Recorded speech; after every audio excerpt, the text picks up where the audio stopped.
Hello, everyone, and welcome to Tome of Knowledge. I have this thing in my head where I'm like, don't say Tomb of Knowledge, don't say Tomb of Knowledge, and like that's what I almost say every That's what we time. called it for the first 3 episodes or something, because I Yeah, couldn't say it. yeah, I was home tomb? That's same, different? it's too close, man. It's too close. Maybe we'll do a special Halloween Tomb of Knowledge. It'll be all about necromancy. Why not? Liches and vampires and all that stuff. Yeah, fun times. Halloween episode. Yeah. For sure. So today we're going to talk about Dungeons and Dragons and Baldur's Gate 3 and how they're different and how they're not different. I don't know, and just talk about the game. Yeah, similarities, differences. Obviously one is video gamified, the other's tabletop. So there's a Yeah. lot of differences, but also there's a ridiculous amount of similarities as well. Yeah. Yeah. I can say though, and I played this game in the early access when it came out. This game is fantastic. First off, like I am like locked into this game. It like has met or exceeded almost all of my expectations so far, and I've seen some wild shit, and I am still not to Baldur's Gate, the actual city. I'm very close now, but I have not stepped foot in Baldur's Gate yet. Thought I was close, but then Max informed me that I am not close at all, Yeah. actually. So I already have 60 hours in this game. I also, what you call it? I started over as well, so I already wasted like 20 hours and having to do all the things over, but it was well worth it. Yeah, So, let's go on. We'll say hi to our friends. We got wait, hold on. This moves like Jagger from the GGN crew. oh We yeah. have Maximus Rake, who is our fearless leader of Casters and Cantrips, as well as our dungeon master for our Friday night live streams over on the channels of where you're watching this now. Thanks for catching that. Yeah. It's like who the hell is this guy? Who are these people? Yeah, Bun Bun, Nina, Yap. It's good to see everybody. How's Hope y'all everybody are doing? doing well. Hope everyone else is sucked into Baldur's Gate 3. It's absolutely a fantastic game. Tip Mm-hmm. my hat to the people over at Larion, who's Oh really yeah. good friends with our studio as well. So I also went mini viral for using their form leave of abscess form, Yeah. and it went viral on Twitter, and 2 articles were written about You it for some you mean reason, which is X? no. On my phone, still says Twitter. Does it? Did you Okay, keep it from updating? I have not updated it since pre-Elon, so it's Mm-hmm. it's like a super old version of Twitter where no one has check marks, um, and it's just weird old It's Twitter. funny. It's gonna break one of these days. It will, and then I'll just never Just delete update it. it and delete it. Yeah, Yeah. that's basically what's gonna happen. Hey, what's up, Zeus? How you doing, man? Oh, yeah. So this game, yeah, it's great. Obviously, Baldur's Gate, very Dungeons and Dragons, like the same. It's the lore, the world, the history. Yeah. It's all there. Forgotten Realms takes place in Forgotten Realms in Faerun, in the area around Baldur's Gate. Is pretty much the setting. I don't know where else. There's other places. By the way, there might be some spoilers in here in this before. Like if you haven't played and you want like a just a fresh mind, maybe hold off a little bit. I don't think we're gonna go too heavy into it, but Yeah, just be warned. I mean, I'm not that far in apparently, and Max is getting there. But yeah, I never played. I stayed away. So I bought it early access, knowing that I'll play it later, Mm-hmm. but didn't touch the game until 1.0 release. Interesting. So I guess before we jump into like the nitty gritty, I want to know about your character. Tell me about your character. What'd you make? So my first character, I did it on stream on the GGN channel. I made a gold dragonborn paladin of vengeance. Mm-hmm. And then I was playing, and then after that, I was like, I was just gonna do character creation and play a little bit on stream, and then after that, I was just play offline, enjoy the game. And I don't think people want to see me save scum for every single role. You know?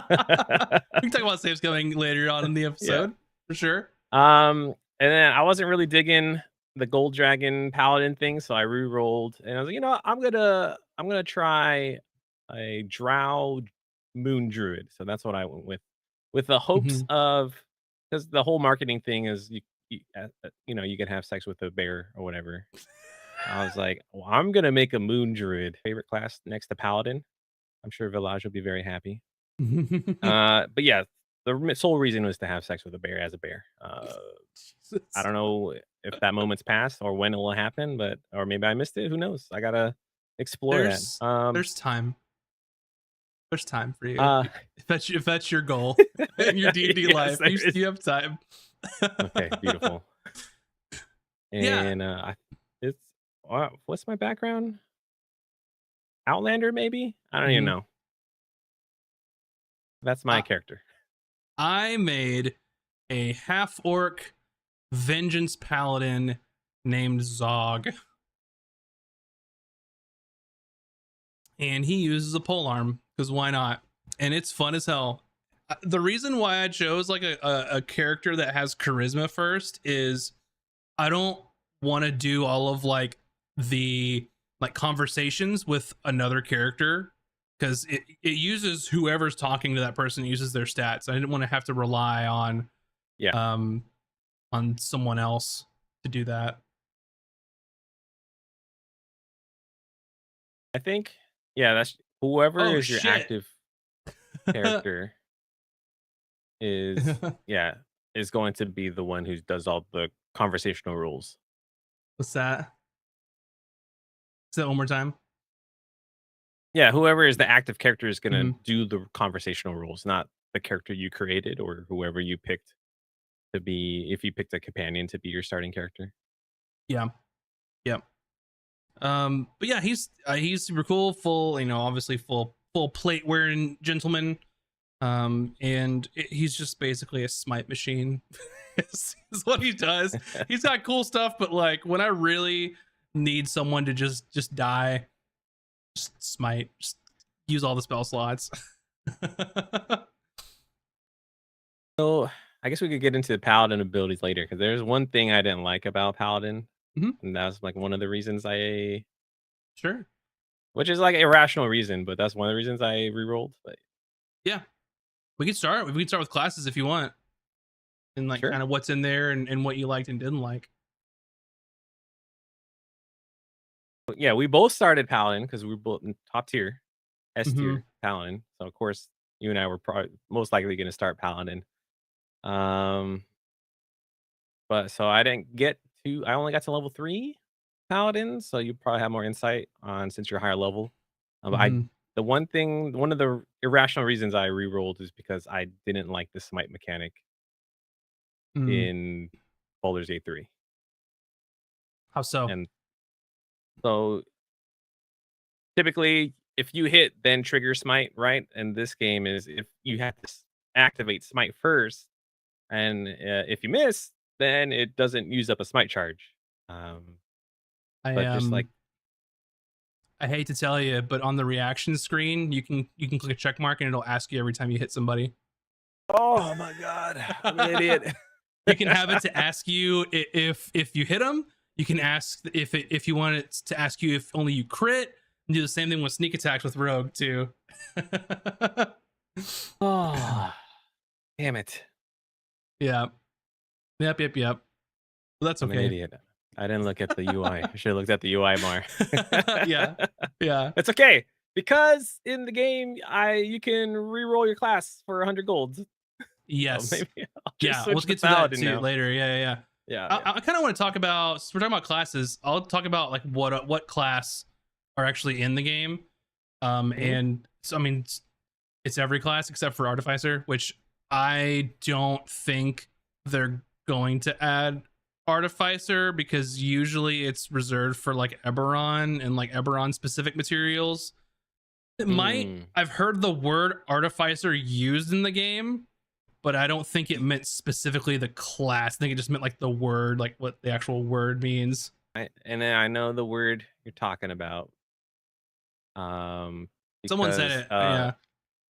it's for the rock gnome sub race is Artificer's lore, and all that is Hmm. you roll twice to your proficiency bonus to history checks.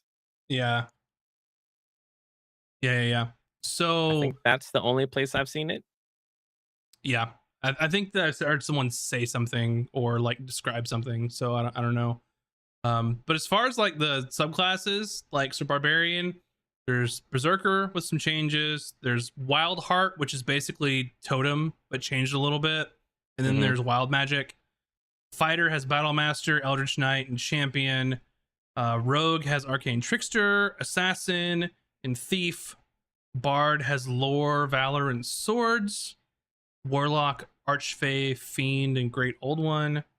Cleric has a lot of them: knowledge, light, life, nature, tempest, trickery, and war.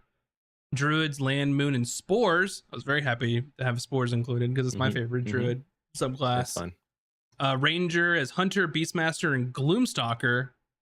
Sorcerer, wild magic, draconic bloodline, and storm sorcery. Monk, open hand, shadow, and four elements. Paladin has ancients, devotion, and vengeance at the start.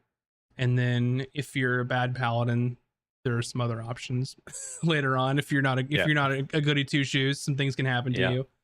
And then wizard, I think, has all of them except for blade singer and war magic. I think I don't want to read like all 8 of them that they actually have, but the normal spell schools that came with Yeah, the PHP the are in basic there. spell scrolls. How many? Like 8? Yeah. Yeah. Yep.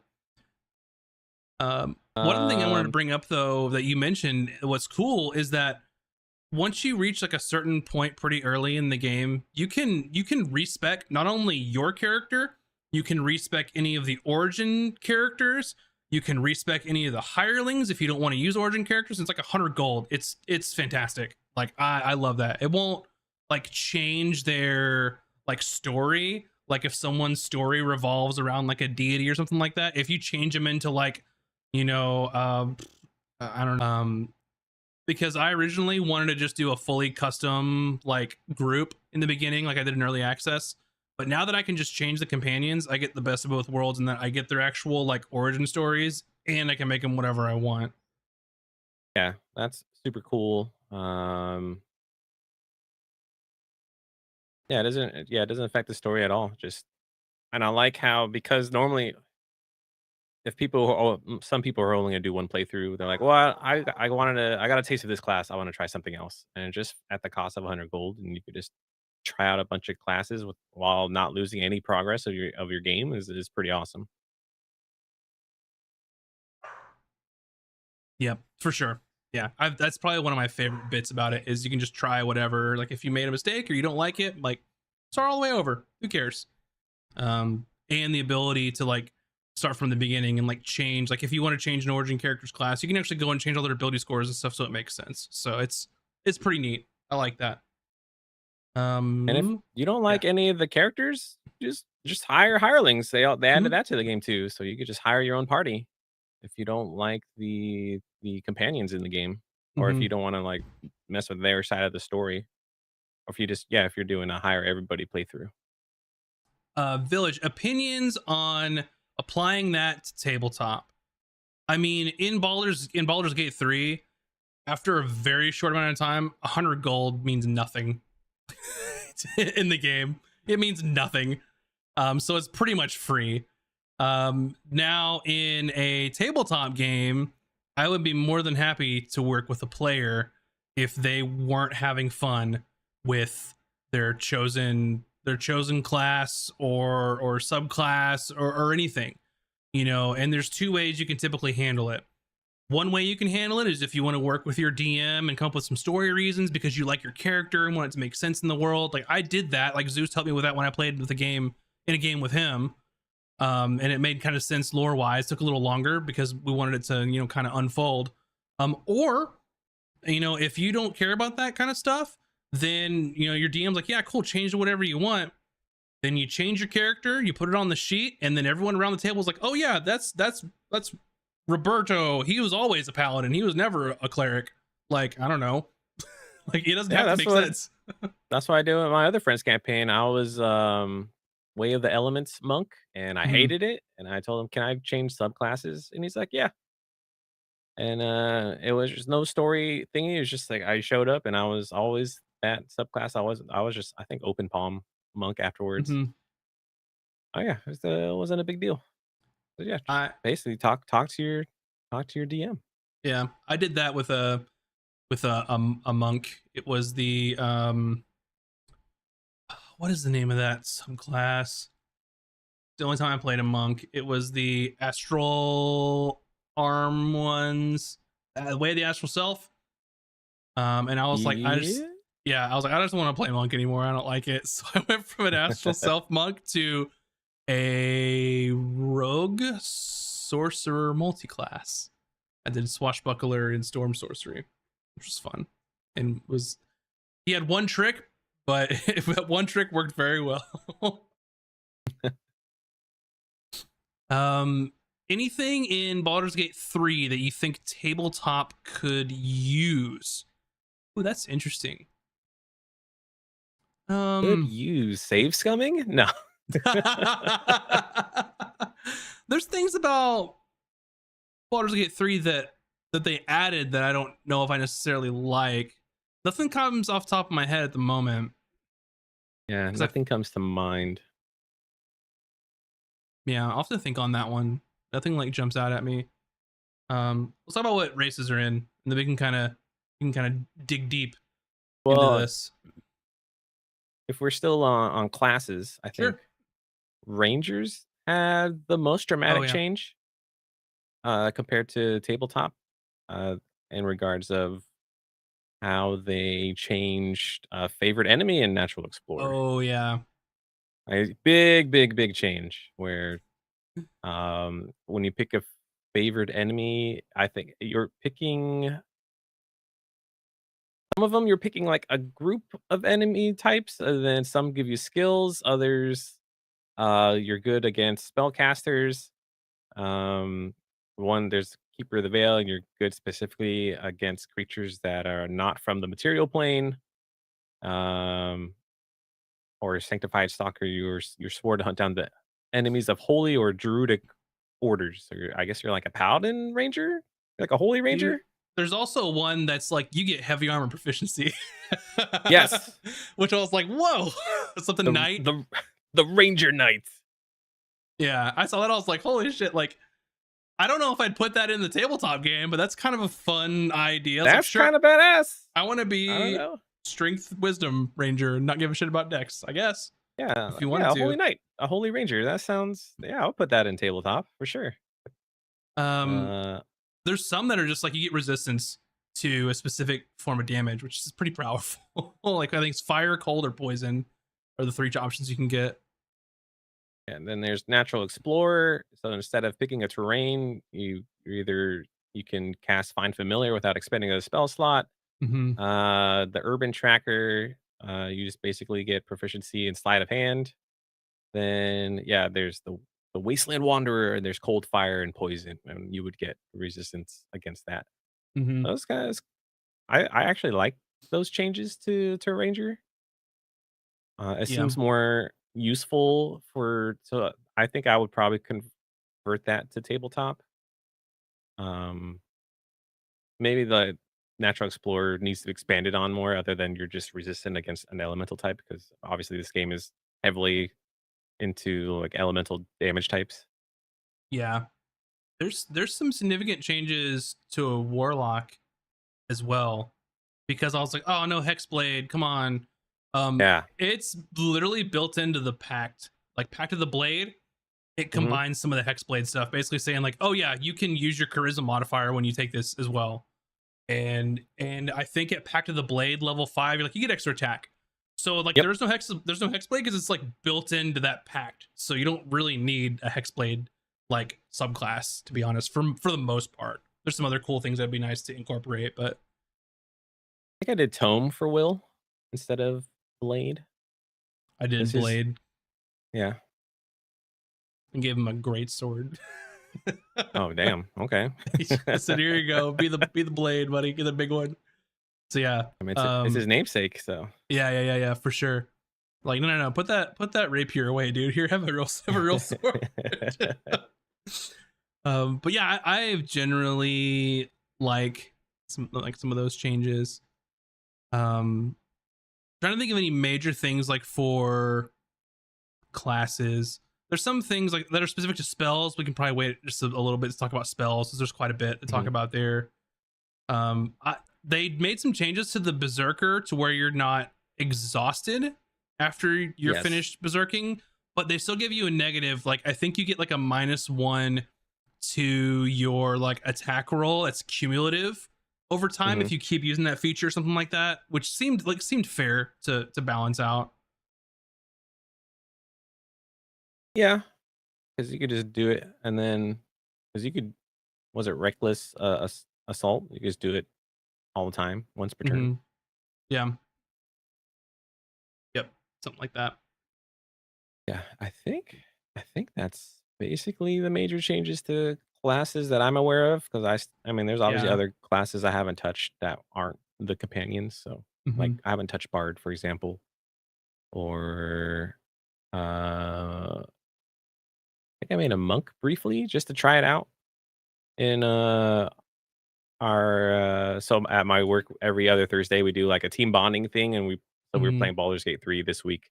I made a monk, so it seemed pretty cool to me. I know that there was some initial issue with like necromancy wizard where I wasn't getting like one more like summon like you're supposed to for necromancy, but I think that I have a mod that fixed that. I'll talk about mods later as well. We'll talk all about mods. So yeah, I haven't played every single class, but for the most part, like they're at least in the spirit of the tabletop.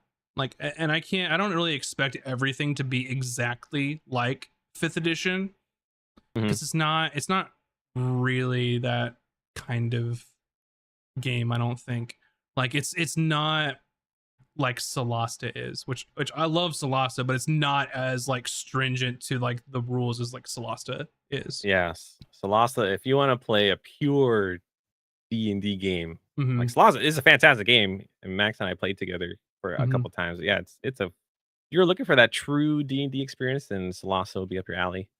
Baldur's Gate 3 definitely. If you've played Divinity: Original Sin and the second game, then it's basically you're getting a lot of that vibe. Yeah, which isn't a bad thing when it relates to like D&D, to be honest. Good point, Zeus, is that the weapon maneuvers, that would be the thing that I wanted to add, which is kind of being added in D&D Next. But yeah, those maneuvers for every single weapon are great. They're great. They add some versatility to just besides attacking. So very cool. Yep. Every weapon has its own unique ability, and so you don't have to just auto attack. You can do a special thing, which is super awesome. On like short rest, I think most of them will recharge. For sure. Anything else you want to talk on like classes? I can't think of anything else. Moment. Yeah, nothing else comes to mind. We could move on to races and sub races. Yeah. So here's what's in right now.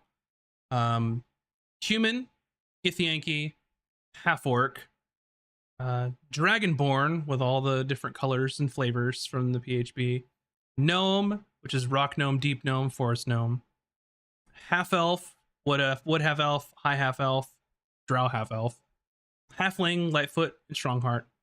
Tiefling have Asmodeus, Mephistopheles, and Zariel. Elf has high elf and wood elf. Dwarf has hill dwarf, mountain dwarf, and Dwergar. And then they separated drow from elves. So there's the Seldarian drow, like the good drow, and then the Lolth drow. Which I think is fine to do that, because I think that, yeah, they are elves, but in this specific game, being a drow has totally different implications than just being a different elf. So that made sense to me 100%. I know which why I they did learned that. through playing the game. I'm like, oh, because I'm a drow, this things happen for X reason. Yes. Hmm. I've had very specific conversations about being a half orc as well in my playthrough, which is cool. Super cool. Um, I will say one of the cool things that I saw online, and I was messing around with characters and creating it. So with a Dragonborn, of course, you can pick like your color and your scales and all that and look cool. If you pick Mhm. a Dragonborn and do a Draconic Bloodline Sorcerer, it mixes those two colors of Dragonborn into your Dragonborn scales, which is super cool. Like, Really? yeah, it is fucking badass. Like, not the Oh, class damn. combination that I would want to play, because I'm not a huge fan of the Draconic Sorcerer, but like it will literally like mix, like there's like streaks of different colors and stuff. Like, it's wild. Like, That's someone awesome. thought of that and like added that in, because everyone else gets like scales, right, of the same color. Yeah. Yeah. But I really want to play a Dragonborn just because they look so damn cool. They are by far the coolest race in Baldur's Gate 3. Like the Yeah. Dragonborn just looks so freaking badass. Hmm. And then even if you picked a dragon type, like if you're a gold dragon or a black dragon, you can expand the scales skin color and just Yeah, be yeah, any color you want and just have that ancestry. yeah. That's true. That's very true. It's very true. And then the scene where my Dragonborn Paladin had his shirt off was looking good. Looking real good. Yeah, yeah. That is a good point, Zeus. They did remove sunlight sensitivity from Drow and I think the Dwergar as well. Yep. But I don't really like that in tabletop anyway, to be honest. It's Yeah, it's dumb. more like, I get it, like lore wise, but it's more of like a pain in the ass to deal with, to be honest. So that's fine. And then of course, the first thing your players are going to try and do are to make sunglasses, magical sunglasses, like that shouldn't work in the first place. But anyway, yeah. Yo, E-Rock, your other character's Hey, a Rock. Dragonborn Paladin? Nice. Did you make a gold Dragonborn Paladin like I did? Ooh. I met my first Dragonborn NPC recently, and I was very happy just to see there's like a shopkeeper. Just it's just a very nice interaction. I don't know. I just like was like, whoa, Dragonborn, because there's not very many that you see. I haven't seen any And yet. I was just like, oh, cool. Like, I got like super excited talking to this person. So it's awesome. I'm curious, since you can re-roll class, eventually, maybe in the future, that Larion will release an update where you can re-roll your appearance. Yeah, a lot of people are asking for that. Is you can reroll the class, but you can't change appearance options. There's a mod that's already allowing some of this, like certain options to change. But I think some people are definitely calling for that. Like, hey, if I can change everything else, like let me change at least my appearance, because you can't change your race when you respec. Yeah. But it would be nice to change your look for sure. Oh, they What are alluded. else? That's awesome. Then yeah, that's probably one of the most Oh, like asked for well, pieces there we people go. want. Sometimes I Nice. want a haircut, I don't know. Yeah, that'd be nice. Even just get a haircut every once in a while without having to go through the respec screen too. I think the races that they didn't add, which A lot. I guess depends on a what book you're lot, looking at. which is hard to do. It's a hard thing. They already have was it 11 races and a ton of sub races, so adding more would probably be crazy. But yeah, I was really hoping they would have Azamar. I really wanted to remake Azric, and Yeah. of course Firbolg for Ron. I was like, oh yeah, I can make Ron and he'd be a Firbolg Paladin. That'd be so dope. And they have the Oath of the Ancients. It'd been super awesome. But it wasn't here. It's not here, so I couldn't remake either of my characters from the Casters of Hmm. Cantrips universe. I think that basically they're all the same from the player's handbook except for Githyanki, and they added Yeah, those in. But everything else is just from the PHP, right? yeah. I I guess the difference thing with half elves is you can pick what half elf type you are, which was mhm. already a thing, but Yeah. I didn't know that was like half drow was a thing. Yeah, you can pick half drow in 5e. I don't know if they added specifics later or not. I don't remember, but yeah, you can. Because I played one. I played a half draw warlock in Oh, well, campaign. there you go. And he was Hexblade. Surprise, surprise. But it would be cool to see. Like, I mean, we're just gonna wait for the mods because there's plenty of other races in the game that have different models and faces and hair and stuff that it's just a matter of time someone just mods that in to make it a creatable class. As Yeah. it was there in early access. There was a ton. Someone even made like Warforged based off of like a couple of like construct like models in the game. Like there wasn't a whole lot of options at all, but like I saw goblins, I've seen Genasi in early access. Oh, damn. Let me look at this list. I've seen Hobgoblin in early access, Bugbear. Let me Yeah, look because real quick. they Yeah, go do. ahead. Yeah, goblins, hobgoblins. They're in the game, so it's probably someone can easily make a mod to add them as a playable character race. Mm-hmm. Seen Shadar Kai, Yuan Ti, because you just take the draconic bloodline scales and give it to Yuan Ti and give him some eye options, right? Yep. It's just a matter of time. I think some of the ones that are going to be harder are like if the models don't already exist in game, because I wouldn't expect, unless they're like a modder who knows a lot about like 3D like game design, would want to sit there and sculpt like an actual like a brand new race that's not in the game. So, but yeah, some of those are Yeah, I definitely mean, doable.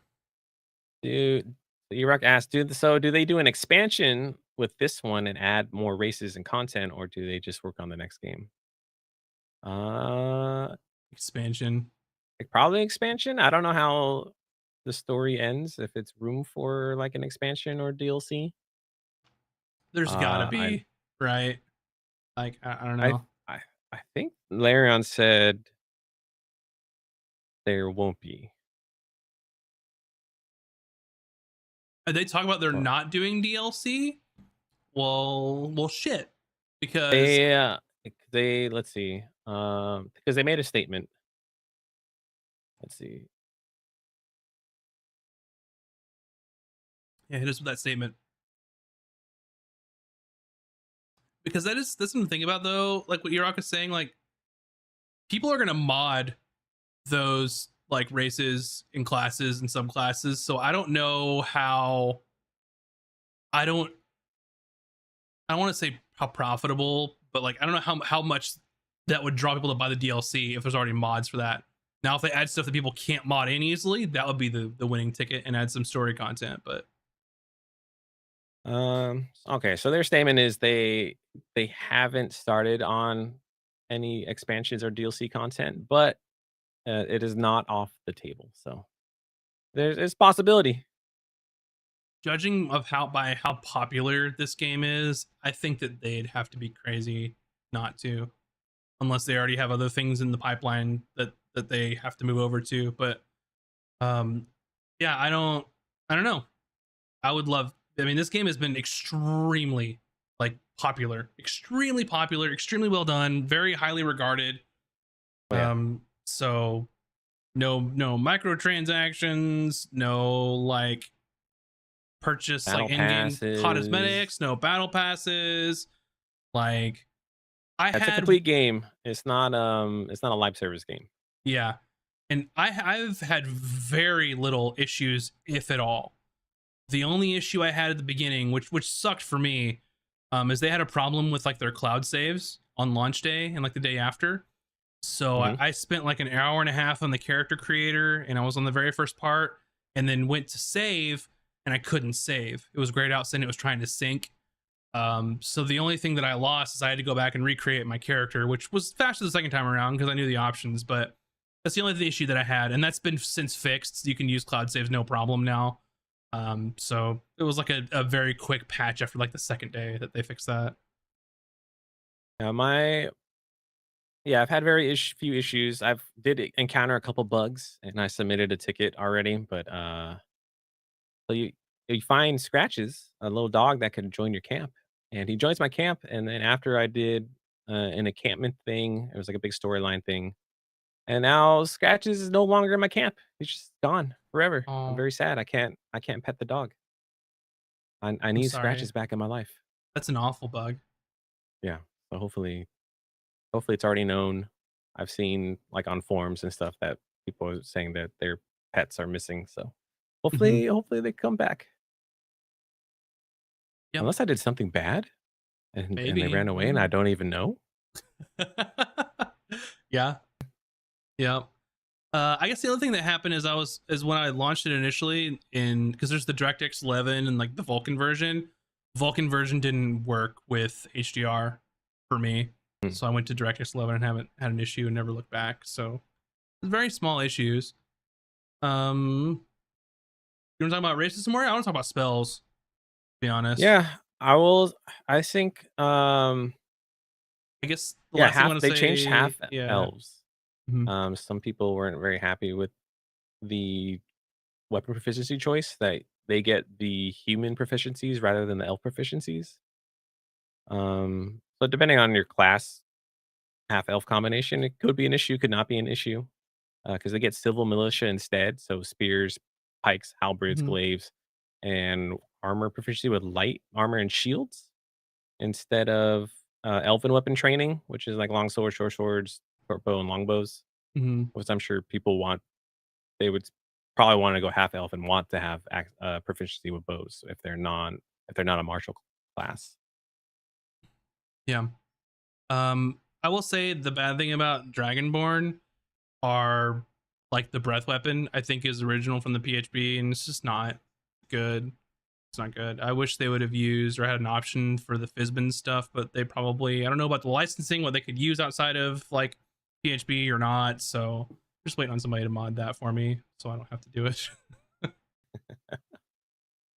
But yeah, other than that, that's it for races. Mhm. Very good. Nice lot of options.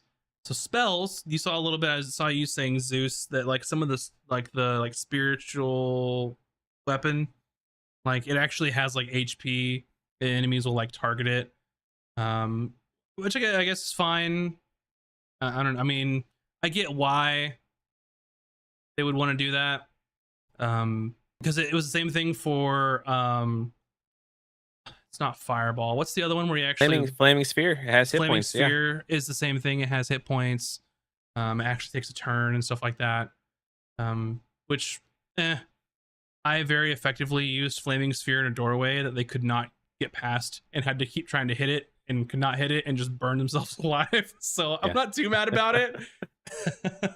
But I'm wondering if they chose that implementation route as opposed to it being just a thing that's there that You may or can't may not do have anything about it. collision. Yeah, yeah. It's I could, fine. yeah, I could take it either way. For video game mechanics, makes sense. Mm-hmm. And it also kind of serves as an extra body, so they would Yeah. target your spells instead of your caster, which you may or may not want. Yeah, I haven't even seen Gust of Wind in Baldur's Gate 3 versus the actual spell. Let me, Um, it is. it looks like the game Is it version Gust of Wind? is Because I've I used don't know. it on my druid. Um, yeah, what's it called? Yeah, you're right. Yeah, because Gust of Wind in like real D&D is just you have like a wind thing you just point and you just wind like for a minute. But like what Zeus was saying is in Baldur's Gate 3, you just use it once and you're done. There's quite a bit of Yeah, spells that I've seen that some of them that are supposed to be like a certain amount of turns or like just until short rest, and some that like yeah that are kind of weird. Like Find Familiar like has a short rest thing on it where even though it's like a ritual, you have to wait a short rest. It's kind of weird. yeah, but the Gust of Wind in Baldur's Gate 3 is basically a knockdown spell, Mm-hmm. which knocking people over is a huge thing in this game. Um, and you can knock down like objects and a bunch of things. So I mean, I've been enjoyed using it for a lot of environmental reasons. Mm-hmm. Yeah, yeah. I'm trying to think of any other spells that are like super different. and they've had to make some adjustments, not only in like the length of time, because like there's some stuff that's like, okay, like it lasts, you know, an hour, like in D&D, but like What does that effectively it's mean in like, a do they video really game? care about like 600 turns in Baldur's Gate 3 versus like just till short rest or long rest or something like that? But um I know Mage Hand has a duration, so you can't just have Mage Hand out all the time. yeah, I don't like that because it has a like a short rest restriction on it too, I think, Yeah, it does have a short which rest is awful. restriction. Like especially as a cantrip, like you shouldn't have to put a short rest restriction on that. There's been some complaints for Rogue, for the Thief, that their Mage Hand like Ledger Domain like can't pick locks currently. Like that needs to be fixed because that's the whole damn Mm, reason to take it as a rogue, right? I'm sorry, it's Arcane Trickster. Sorry, Arcane Trickster that has that has the Mage Hand Ledger Domain. So like they've got to be able to fix that where you can go and like pick locks or like pickpocket or disarm traps, because otherwise, I don't know.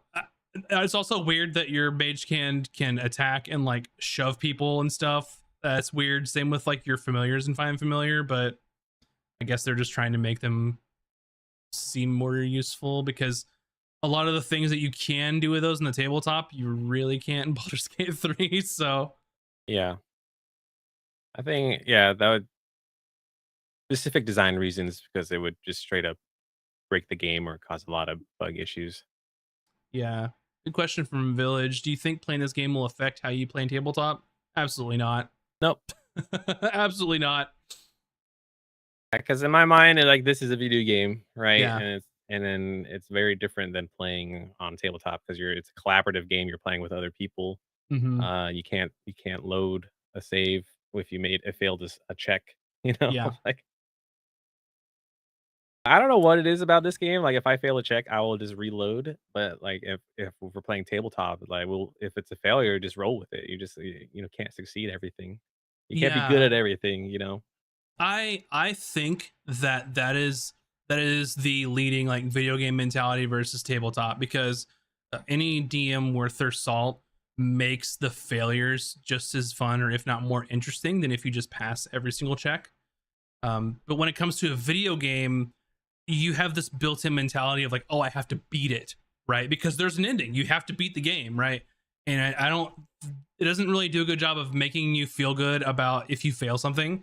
Because right now, if you fail something, you just get locked out of like extra knowledge or like a cool thing you could have done. Whereas, Or it just goes into combat. Yeah. yeah, where tabletop, a good DM can kind of work with that and make it more interesting and better for everybody.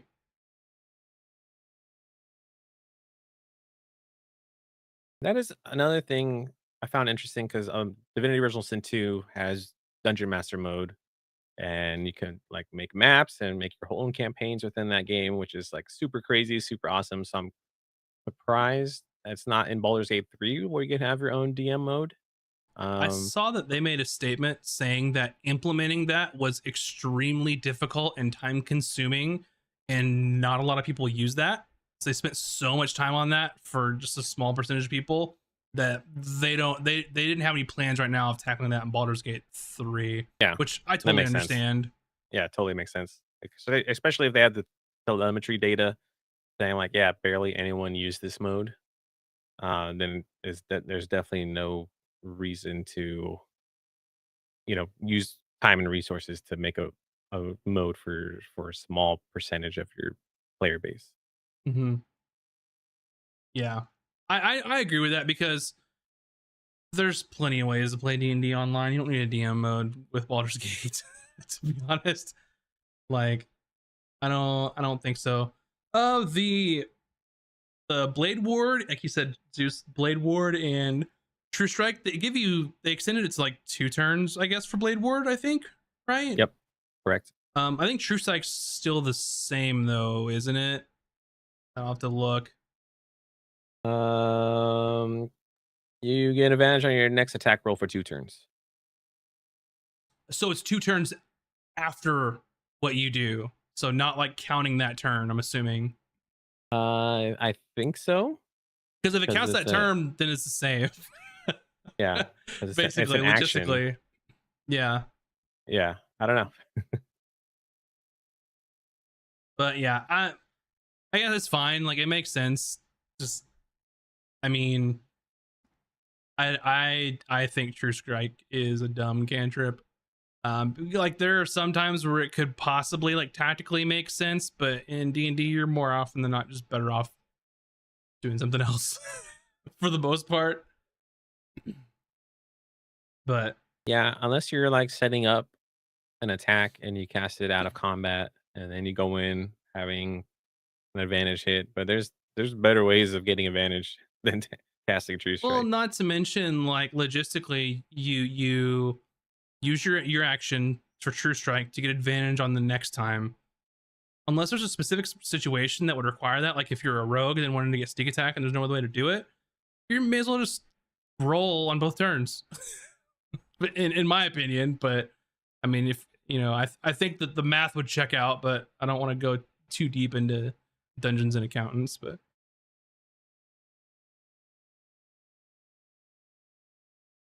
There's one spell I was hoping they would have in like dispel magic, but that spell doesn't exist in the game. yeah, I don't I don't know how useful that would be in Baldur's Gate 3, other than just like find stuff for you. Like I don't know, because that is like very dependent on like a DM in a lot of ways, I think. But hmm in Baldur's Gate 3, you just be walking around like finding the cheat and how to find the items, basically. Just walking, which I guess is not too different than what players do. Yeah. Zeus, your point on True Strike and then using the next turn on your last spell slot, that's a niche use for it. You've got one last spell slot that you want to make sure hits. Sure, that makes sense, but do you really want to waste a precious cantrip slot on that? On that maybe scenario? I don't know. It's a build up cantrip because you have to waste your turn casting that, and then on your next turn you can do the thing you want, unless it's super important hit, and you make sure you gotta hit it. But yeah, I guess situationally it can work. Mm-hmm. Yep, I think it's niche at best, but regardless, I can't. Any other spells that you can think of? I have a problem where I have a shit ton of mods, and a lot of my spells are modded spells, so I've forgotten what's in and what's modded at this point. I am doing a pure run. I haven't done any mods. You should. Um, You really should. I mean, mods are fun for They are. sure. You know what?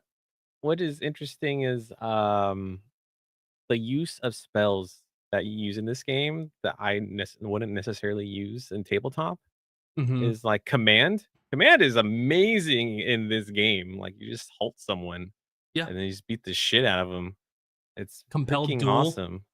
Yeah, compelled duel is really Compelled cool. It's duel's like, great. oh my god, guidance! Like every single freaking roll. like, Mm-hmm. Yeah. like, give me the guidance, Shadowheart. Come on, let's Guidance, go. enhance ability. Like it's stuff Enhance that's ability. just as useful in tabletop.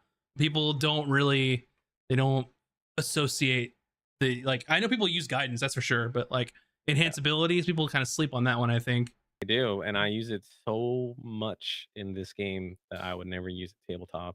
And Mm-hmm. just like some of these utility spells, like even Charm Person, you can use it during a like a charisma check to gain Yeah. advantage on against the NPC, which if you're playing on normal difficulty or story time difficulty, the NPC will not know you casted a charm spell on them. But if you're playing on tactician Mm-hmm. mode, then the characters, the NPCs would know that you cast charm on them. So, Yeah. and it's just normal play stay. Play is just a free advantage if you use the spell slot. It's Mm-hmm. amazing. I like how for the game that you can just stack up inspiration like more than one. I think the most Oh you can yeah, have is like is it 4 or I is think it's it 4. it's 4, which for a video game is nice. I would not That's a want that lot. for tabletop, but for the video game it's nice. Like per character, I think. I thought it was a Or is pool is total. it a pool? Yeah, Maybe. I think it's a pool total. So I should use I it guess more. that's not that much more than if you have a party of 4. So That's scratch true. that. But I Yeah. always play my main character. I don't use them as the conversation, so it seems like me I guess they're just giving me their inspirations. So that I didn't even think about it that way. It depends. Um, Yeah, if it's like wizardy stuff, then I'll use Gale mhm. as the main character to do all the wizard checks, and then go back to my druid. Yeah. Um, I will say like combat feels pretty good. One thing that I've noticed is that if you have a string of your characters in a row, you can do any action in any order. They use that optional rule. So like if my rogue is first in the combat order, but like my paladin and my barbarian right after him, I can run my Yep. paladin and my barbarian in there and then let my rogue get sneak attack so they're next to him, which is kind of cool. Which Yeah, is which is super cool. nice. 'Cause then you could just set up things, Yeah. which is super rad. So maybe Mhm. maybe that'd be a good thing to incorporate in tabletop version. Is if all the PCs are in order, they decide what they do. Yes. Yeah. I think that's an optional rule, unless I'm making that up, to do that. But that's something that's super cool for a video game, but would require a lot of like quick decision making and coordinating for tabletop.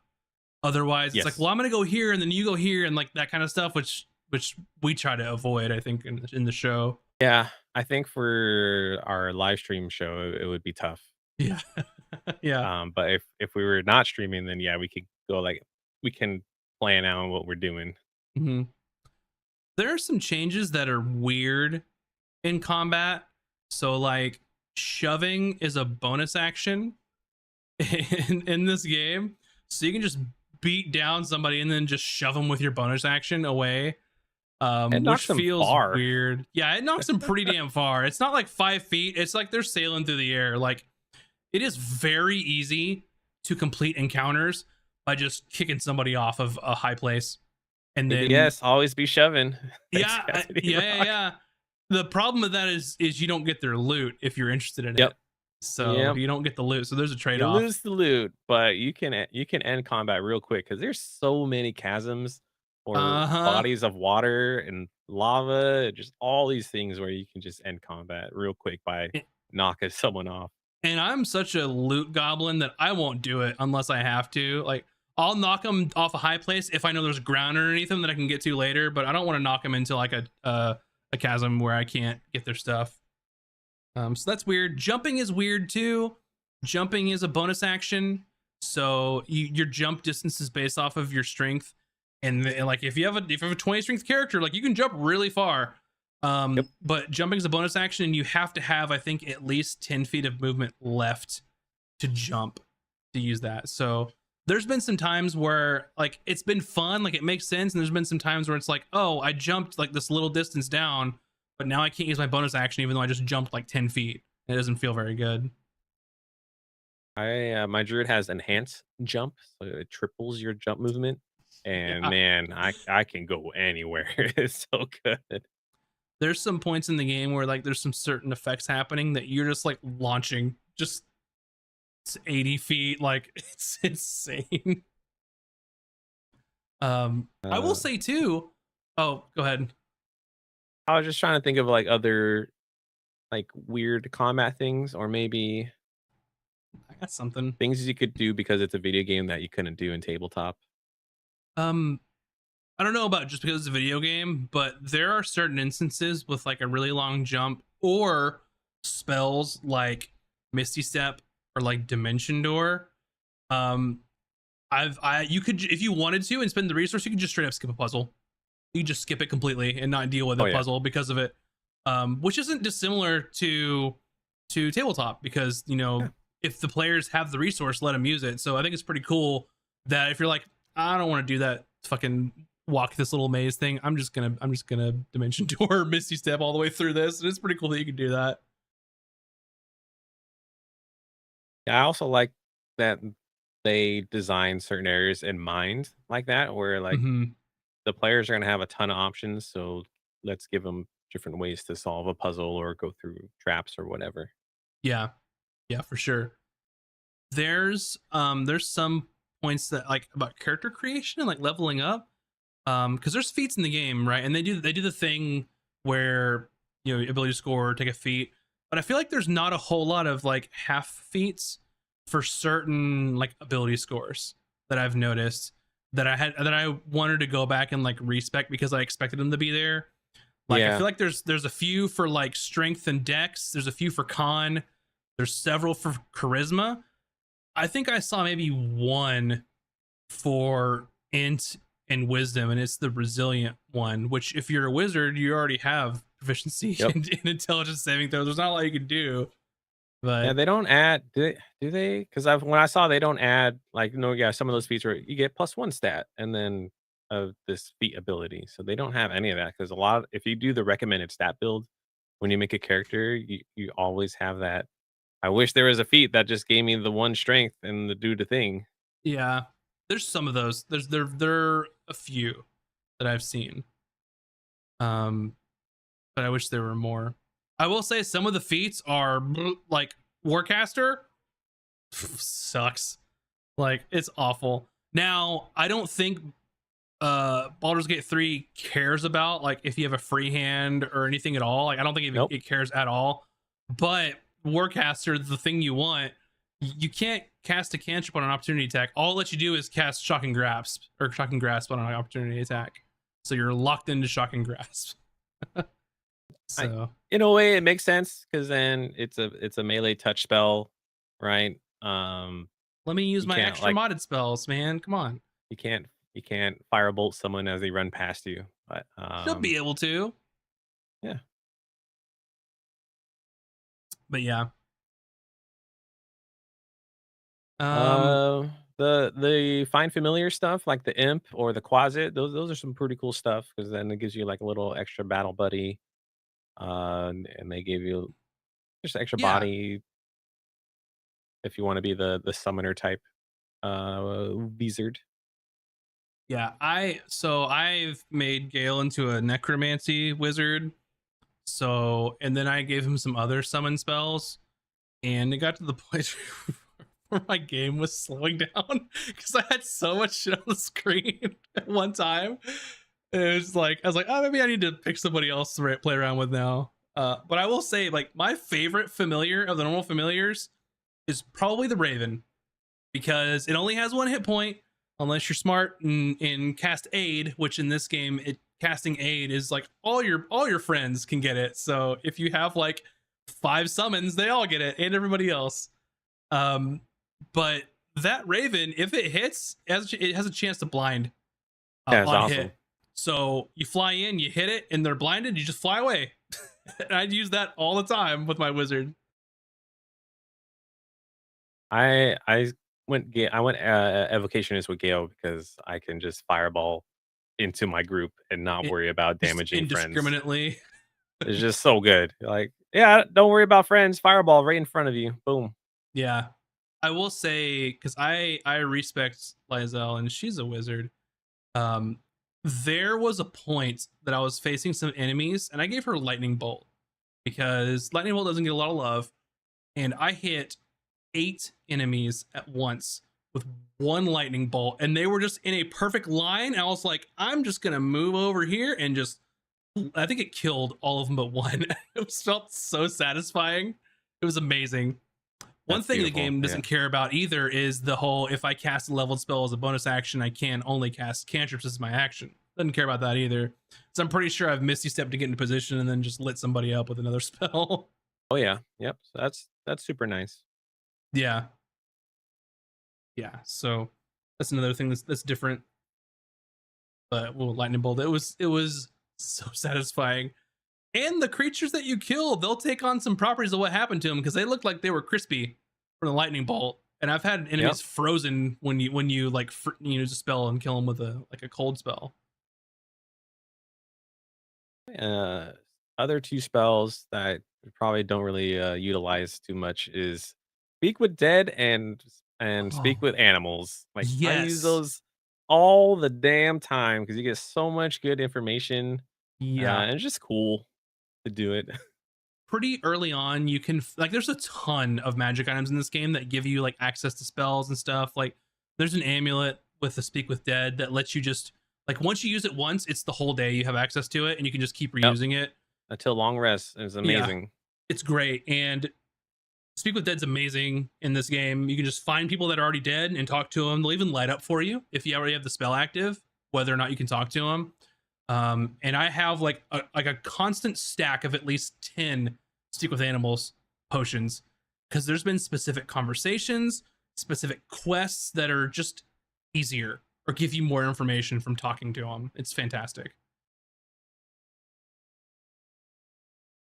These are like fully VO'd animals, though. So Yeah, it's like yeah, they you are. won't have like I figured it as like if you talk to a squirrel, right? They're gonna be super scatterbrain and not really paying attention and all this stuff. But like it's just like a full on conversations, like fully intellectual animals you're talking to when you cast speak with animals. Yeah, it's great. It's great.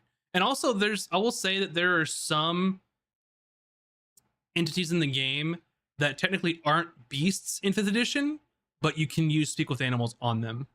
I won't get too into it because there might be some spoilery stuff later, but there are some things that are not beasts, but are beast adjacent that it works on. So I think I'll leave it at that for sure. Which is awesome because you could talk to this thing and then you're like, sweet, this is rad. Yeah, there's 2 things that I've found Village, and you probably guess one of them, but maybe not the other one. What Sleep else is great. I use it all the time. What's that? Sleep spell. Oh, great low level spell for sure. There's one thing about I guess not just combat but the game in general. So it's a default option they turn on for Larian. It's called like karmic dice, where basically it keeps it makes the dice less random but more spread in what they actually roll. So it's not the same thing over and over. I talked to Moobs before the stream. We both turned that shit off. Give me the random. I'll take it. Yeah. Because I save scum anyways, so it doesn't really matter if it's on or off. But sometimes I'll like, all right, I failed. I'll let it roll. If it's not like, I don't think it's important or not, unless like, oh, you lied to me. Now we're in combat. I'm like, oh, okay, this is not what I wanted. Like, like, we'll talk about saves coming actually. I'm for it for this game. It's a single player game. Do whatever the hell you want to. If you want to save scum, do it. If not, that's fine. But I will say there have been, I'll go pretty far on this without actually saying, there's been some things in this game that if you chose specific dialogue options, your game would be over. Like, you would be done. There's been at least 2 of those that I have come across that I was perfectly happy to just hit F8 and load my previous save, because it's like, that's not what I wanted to do. I did not want to end my game here. So we'll leave it at that. But it's super cool those are in the game. But yeah, I'm reloading that shit for sure. I was one of them. I was hoping to get an achievement because it was super early on. And I don't care about achievements, but for some reason when it didn't pop up, I'm like, oh, that should have been an achievement. Yeah, I've seen that, Zeus. I was in combat with my Ranger Rogue, and rolled 2 nat 1s in a row, and then missed the 3rd on his bonus action. I was like, man, fuck this. But then I've had some really great things happen. Like, I'm pretty sure the first combat with my Paladin, his first roll was a crit, and I was very happy to see that. I also love the UI is really good, especially when you have an insane amount of bonuses, and when you're doing a check roll, it tells you the range. Like, these are all your bonuses. You're adding 12 to 15 to this dice roll. Yes. You basically can't fail unless you roll a 1, which happens often. Village, I'm okay with it having game ending like dialogue decisions, because I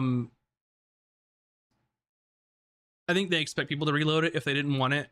But it's not like you could necessarily stumble into those, and a lot of times, like, it's a pretty like measured choice that you're making. I was just kind of surprised that was in the game in the first place. But yeah, they have crit skill checks and crit failure skill checks, which I think is D&D Next is what they settled on doing that. I don't remember. There've been so many playtests. I I, think that's what they're moving towards, though. But yeah, there's been like some super cool moments where a check is impossible for you, and you critted it because you critted it to auto succeed. yeah, yeah. I don't mind it, especially for tabletop, because crits and nat ones work everywhere else like that, but not in skill checks. Seems like, I don't know, add some parity between like combat and that makes sense to me. It's Yeah, fine, make it easier to understand, but it annoys me in the game when I have more bonuses than the DC, but if I roll a one, then I yeah. fail. I was like, I got enough magic items for this shit. Like, let's get through this. But it's just annoying for me in the game. But I understand the design decisions, like as a whole for tabletop, for Yeah, sure. especially then you could. I think it doesn't really matter either. Like, it sucks if you crit fail a check, but you can just load, right? If You you're can use inspiration. If it's like a lockpick, you actually those are actually disposable yeah, you can resources, do it again. so it'll break a lockpick. I like that for video games. I don't like that for tabletop. But I like it for video games that like, hey, if you have 10 lockpicks, you got 10 tries, kind of thing. That seems fine to me. Yeah. Yeah, there was also a couple conversations in the game where in order for X thing to happen, you had to succeed 3 Hmm. checks in the dialogue. So like stuff like that. If I failed, I'll instantly reload. Yeah. There's been some dialogues that I know that I'll try a roll on one option and then I fail, but then I can try the other options too. Sometimes it locks you out completely, but sometimes you can retry the other options. So it's I guess kind of both sides of it throughout the game. I will say that as far as like conversationally, like the charisma skills are by far the most used, probably followed closely by like insight for sure. Um, are probably the heaviest like conversation ones that come up. There's some others that do occasionally, but I don't know how your run would go if you didn't have a high charisma person to like go through some of these things. I guess you just don't have like you don't expect to win those options pretty much. Yeah, and that's why maybe they give you access to all like charm person or enhance Yeah. ability if you don't have a charisma person, which I think most of the companions don't. Are all pretty low charisma, Yeah. Um except for Will yes. probably. Yeah, he probably has higher charisma. I have this isn't I don't know if this is a spoiler specifically. I'm going to be very vague about it. There are certain options that I didn't know that would cause you to just never have a companion, a specific companion that I've never gotten. That because I made certain choices. And Huh. so depending on choices, it's almost like an either or situation based on what you do. So there's a couple more, or at least one that I know of that's out there that is like an either or situation. They might have high charisma. I don't know. I haven't looked them up Yeah, there's actually other companions you can acquire. later on for sure. Yeah, For sure. that you can't even select from character creation. So Right. there's Right. some secret characters. I wonder if they'll show up after you get them. I need to look at my like new game screen and see if they show up after you collect them in your other Oh, save. I don't know if that's a thing or not, but I'll take a look. I'll make a mental note of that just for my own personal, you know, idea. But I don't know if I'll play an origin character, to be honest. I don't know if I want to. I'd rather make my own person and have them with me and learn their story. Because I guess the thing that really will change is just the very beginning, maybe. I don't know. yeah. I'm curious how that plays out though. Like, because you meet characters in specific spots. Does Yeah. that story beat just not exist anymore? Yeah, because you meet some people that could potentially join you that they are not in the same place as where your story starts. So it'd be interesting to see how that works out. But that's kind of the thing that I might play it, figure out where they start, and then go, okay, and then stop, and just go back to a normal character. But yeah, super cool. I will say too, as we got a little bit of time left, I know that you're doing the pure playthrough. I have, I think, 20 mods installed at this point, and I'll tell you what they are and why. So, a couple of the mods are ones that you have to get mods to work correctly, which are fine. Some of the ones that I really, really like, there's a very specific one that, so when I play my Necromancer Gale, and he has summons, or anyone with a summon, actually, any kind of summon, if you go into town, the townsfolk will freak the fuck out and they'll run away from you. And it gets really annoying when I'm trying to talk to an NPC and have them run away from me and try frantically clicking on them, trying to chase them down. Like, it might make sense, like RP and lore wise, but I don't like it as a game mechanic. So I found a mod that where they won't run away anymore. They see your Same thing summons. happens for druid form when I'm a bear or a wolf. People just freak out. I have one that adds new dice, so you can actually select what dice you roll. In the very bottom left, there's a little purple button. I found a mod that adds different colors. There's one where gold doesn't weigh anything anymore. I get that it's a thing in a lot of D&D, but it's not for me, so I don't care how much gold weighs. Yep. Especially because I have accumulated so much. I did one that adds like some specific feats to the game that are respective to like races. I've got one that will let you choose a feat instead of level 1, level 2, so you get an extra feat at the beginning, because I like that. Yeah, I always like that. Just makes it nice. More character options. Yeah, there's one that's called 5e spells that adds a ton of spells that are in D&D but are not in Baldur's Gate 3, which have been fantastic, including like Booming Blade and Green Flame Blade, because that has been Will's cantrip of choice, as well as my Blade Singer wizard, which there's a mod for that too. I've made a Blade Singer wizard, which is fun. A mod for every cleric subclass is great. They work fantastic. A mod for like College of Glamour for Bard, if that's your jam. And then there's one that fixes like animate dead for the Necromancer and lets you choose between a melee or a ranged skeleton as well, or a zombie, which is super nice. So the melee ones are kind of cool if you're like a caster heavy party. And then a sort of fix for ritual casting for wizards, because right now in the game you can't ritual cast unless you have it prepared, which is not how wizards work in the real world. So, and I am just waiting for more subclasses and races to come out, because like I want to try them all. Like, I am very excited to see, now that it's released, what people come up with, because there's going to be some neat stuff to try. So I'm very happy. I'm super hooked. I do want to do a solo playthrough, meaning single player playthrough, before I do a second run, and then like I'll multiplayer the F up. But yeah, this game's amazing. There's like so much replayability. Yes.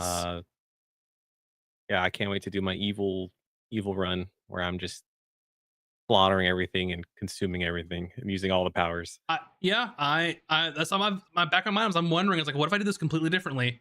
Because I will say that this game is good at is it makes you feel like your choices have actual weight in the story, and they do. It's baffling how many like decision trees and like conversation trees that are in this game.